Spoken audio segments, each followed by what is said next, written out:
Hey guys, welcome back to Storytime with Mr. Gavin. We're still working our way through the one and only Ivan, so we're going to pick up on that again today.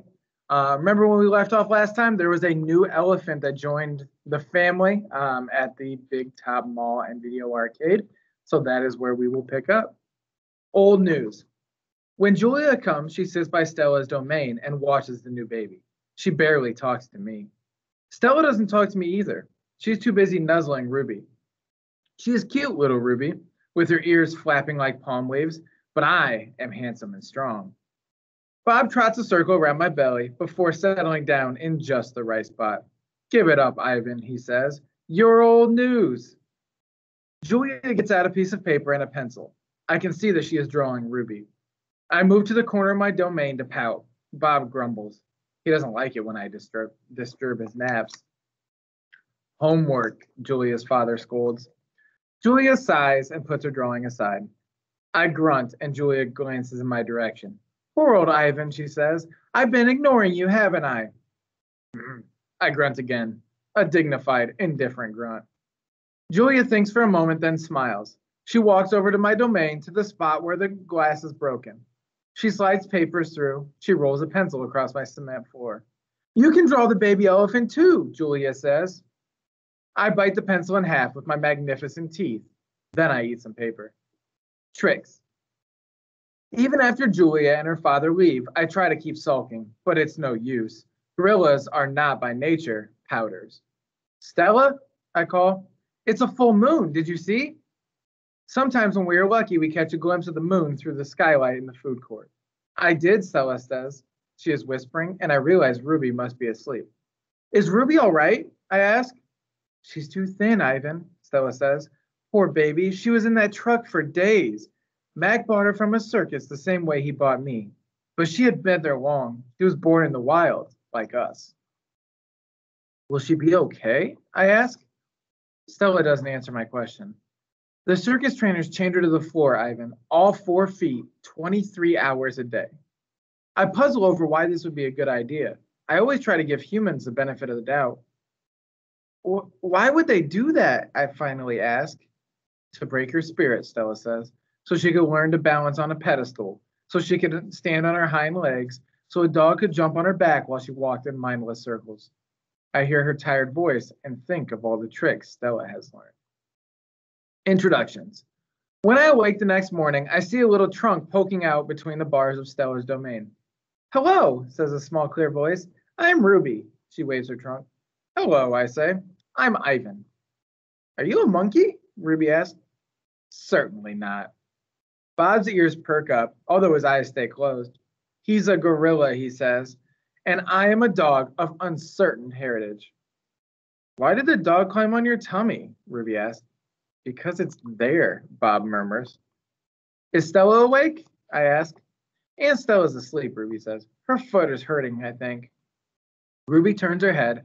Her eyes are like Stella's, black and long-lashed, bottomless lakes fringed by tall glass. When's breakfast? She asks. Soon, I say, when the mall opens and the workers come.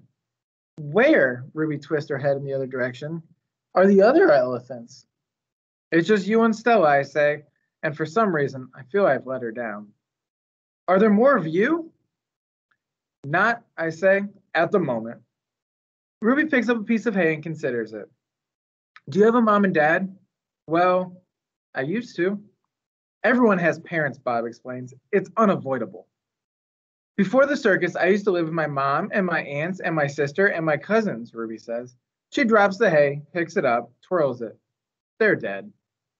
I didn't know what to say. I'm not really enjoying this conversation, but I can see that Ruby isn't done talking. To be polite, I say, I'm sorry to hear that, Ruby. Humans killed them, she says. Who else? Bob asks, and we all fall silent. Stella and Ruby. All morning, Stella strokes Ruby, pats her, smells her. They flap their ears, they rumble and roar, they sway as if they're dancing. Ruby clings to Stella's tail. She slips under Stella's belly. Sometimes they just lean into each other, their trunks twirled together like jungle vines. Stella looks so happy. It's more fun to watch than any nature show I've ever seen on TV. Home of the one and only Ivan.